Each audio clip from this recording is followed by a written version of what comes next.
नमस्कार, आप देख रहे हैं कैपिटल टीवी का प्राइम टाइम शो। मैं हूं परवीन शेख।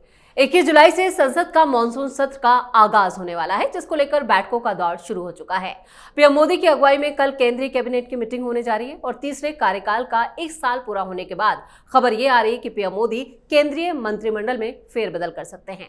खबर यह भी है कि बीजेपी के नए राष्ट्रीय अध्यक्ष के चुनाव और राज्यपालों के बदलाव के साथ ही संगठनात्मक बदलाव, इसके लिए भी जमीन तैयार की जा रही है। दरअसल 2 दिन पहले 4 नए मनोनीत सांसदों का ऐलान हुआ, जिनमें एडवोकेट उज्जवल निकम, मीनाक्षी जैन, हर्षवर्धन श्रृंगला और सी सदानंद मास्टर का नाम शामिल है। इसके ठीक एक दिन बाद हरियाणा और गोवा के लिए भी नए राज्यपालों और लद्दाख के लिए उपराज्यपाल की नियुक्ति की गई। ऐसे में कल होने वाली कैबिनेट की बैठक काफी अहम मानी जा रही है। वहीं दूसरी तरफ सोनिया गांधी की आवाज 10 जनपद पर भी बैठक की जा रही है। जिस तरह से सत्ता और विपक्ष बैठकें कर रहा है, उससे साफ है कि संसद का मानसून सत्र भी हंगामेदार रहने वाला है। इसी पर चर्चा के लिए स्टूडियो मौजूद हैं कैपिटल टीवी के editor in chief doctor Manish Kumar. Sir, आपका बहुत बहुत स्वागत है। धन्यवाद। संसद का मानसून सत्र शुरू होने वाला है, लेकिन उससे पहले जिस तरह से सत्ता और विपक्ष दोनों ही बैठकें कर रहे हैं, उसका लबोलुआब क्या है? देखिए, ये विपक्ष वाले तो बैठक करते रहे, उससे कोई फर्क नहीं पड़ता, लेकिन प्रधानमंत्री मोदी इज इन एक्शन।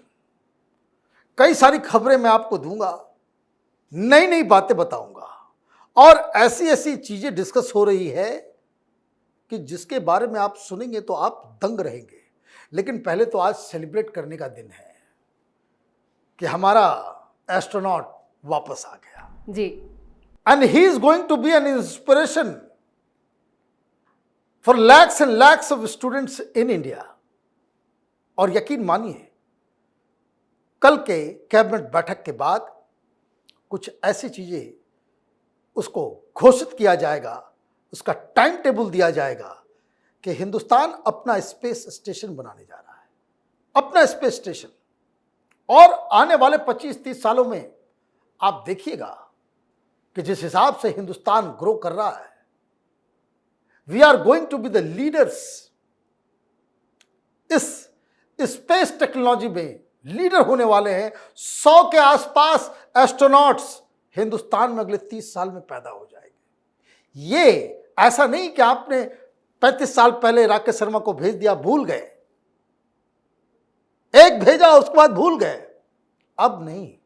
इसलिए उन्होंने क्या कहा, राकेश शर्मा ने कहा था कि सबसे सुंदर नजर आ रहा है भारत जी, ऊपर से अंतरिक्ष, सारे जहां से अच्छा हिंदुस्तान हमारा। इन्होंने क्या कहा कि एक कॉन्फिडेंट भारत नजर आ रहा है, एक इमर्जिंग भारत नजर आ रहा है। यह फर्क है। तो आज का दिन इस स्पेस प्रोग्राम के नाम। लेकिन खबर और भी आ रही है। अश्विनी वैष्णव ने बताया कि कल की कैबिनेट मीटिंग में बाकायदा इसके ऊपर डिटेल चर्चा होगी। 3 करोड़ 50 लाख नौकरियों का इंतजाम कर रहे हैं। ELI स्कीम, जिसके ऊपर कल डिस्कशन होने जा रहा है। कैबिनेट बैठक जो कल हो रही है, ये आने वाले 5 साल माने 2029 के चुनाव के दृष्टि से सबसे इंपॉर्टेंट कैबिनेट बैठक है। Try to understand. प्रधानमंत्री मोदी दूर का खेलते हैं, दूर का खेलते हैं। वो सारा घाट आज ही जो है वो बिठा देंगे कल। ये जो 3 करोड़ 50 लाख नौकरियां ये 2028 तक में देना ही देना है, वैसे स्कीम निकाला गया है। एक और बहुत अच्छी खबर आई है, और यह खबर यह है कि प्रधानमंत्री मोदी दुनिया में ग्लोबल लीडर इसलिए नहीं है, और न्यू एंड रिन्यूएबल एनर्जी के मिनिस्टर प्रहलाद जोशी साहब ने ट्वीट करके बताया है कि in world seeking climate solution, India is showing the way, achieving 50% non fossil fuel capacity 5 years ahead of 2030। यह हमारा कमिटमेंट 2030 तक जो है, हम जो फॉसिल एनर्जी जो है, कोयले से बनाना, इससे बनाना, उससे बनाना, जो पॉल्यूशन जिससे होता है, वो न्यू एनर्जी सोर्स से हमने वो 50% का टारगेट जो 2030 में करना था, 2025 में हमने कर डाला है। सिर्फ बोलना नहीं होता, करके दिखाना होता है। अब इस तरह के क्लाइमेट को लेकर के जो बैठक होगी, हिंदुस्तान चढ़ के बात करेगा।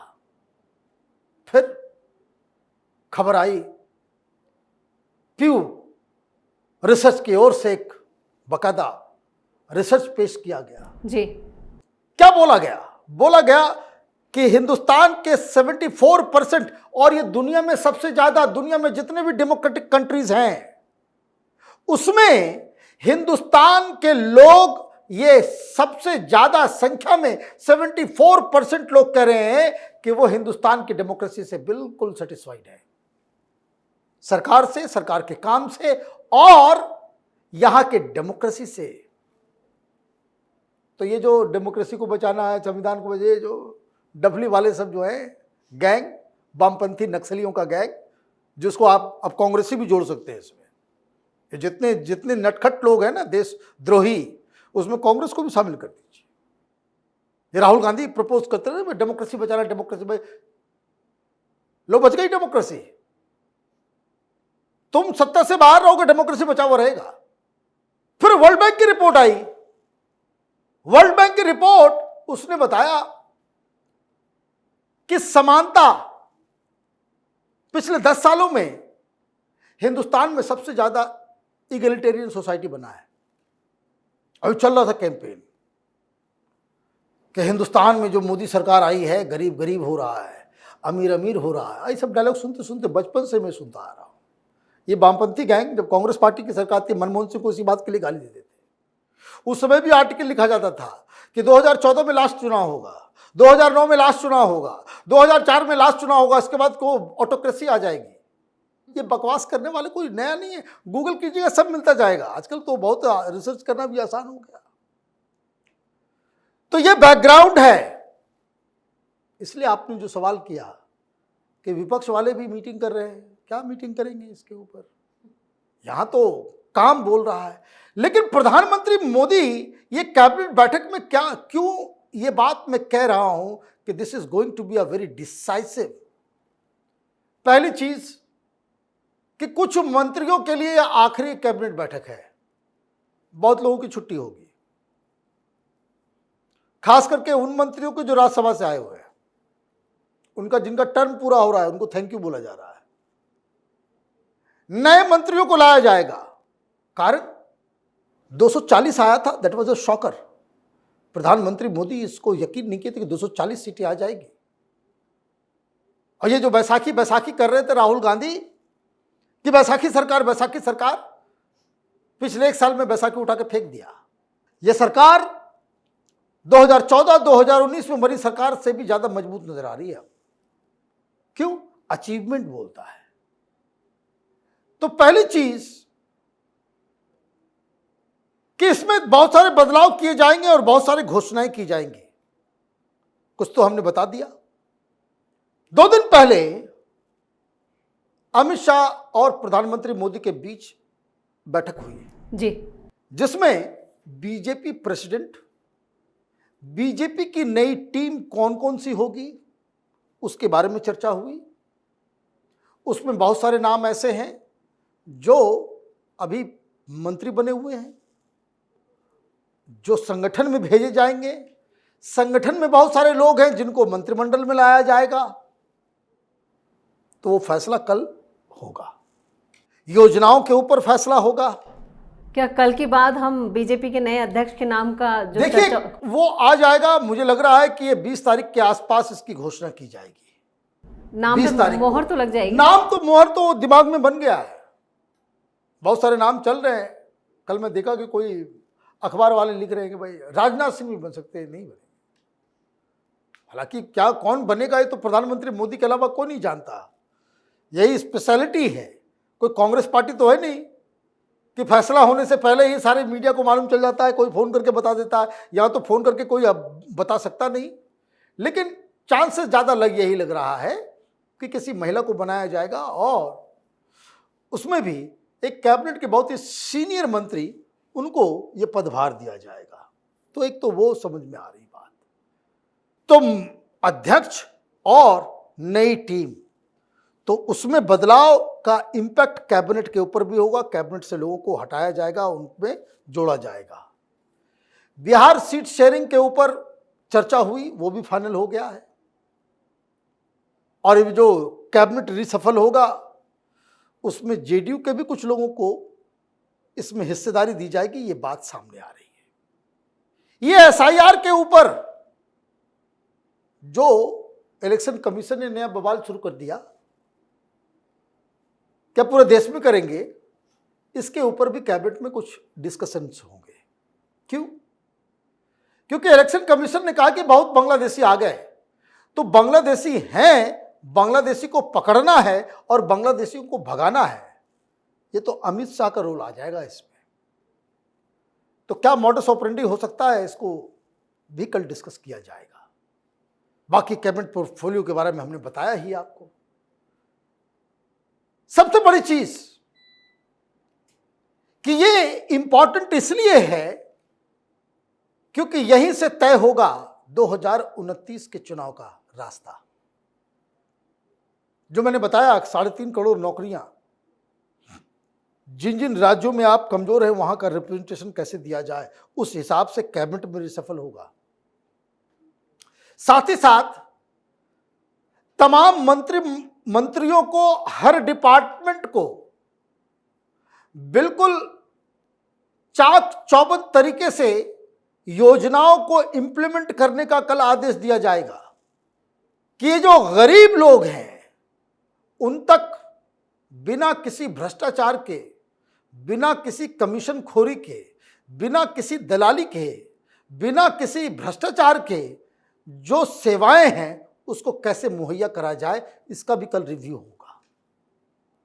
मतलब जो टारगेट आपने बना रखा है कि दुनिया के नंबर 3 इकॉनमी बनना है जी, वो टारगेट पे कितनी जल्दी हम उसको अचीव करें। जब मनमोहन सिंह इकोनॉमिस्ट थे तब भी ये बात होती थी कि हम नंबर 5 की इकॉनमी बनेंगे, है ना, नंबर 5 की इकॉनमी बनेंगे।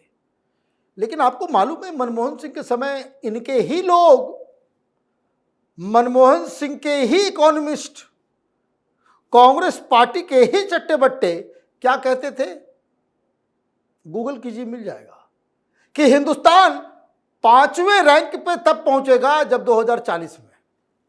मतलब मोदी ने अपने काम काज से 15-16 साल का लीप ले लिया है, लीप लिया है।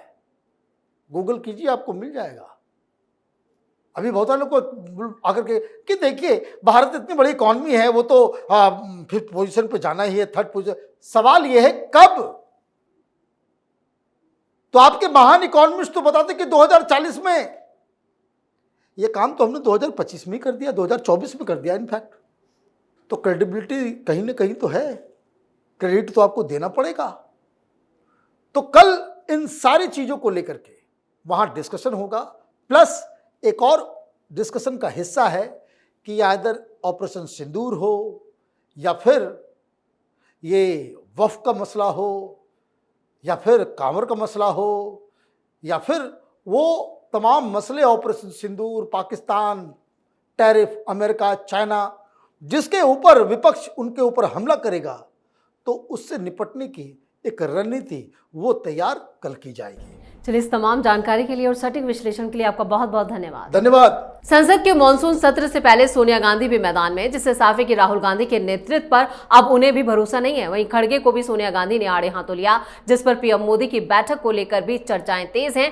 ऐसे में देखना होगा कि इन मीटिंग्स के बाद क्या सियासी हलचल तेज होती है। लेकिन मोदी की रणनीति को लेकर अभी से जो खबरें आ रही हैं वो विपक्ष को परेशान कर रही हैं। इस खास शो में इतना ही। वीडियो कैसा लगा कमेंट करके अपनी राय जरूर दें। वीडियो को लाइक करें, शेयर करें और कैपिटल टीवी को सब्सक्राइब जरूर करें। धन्यवाद।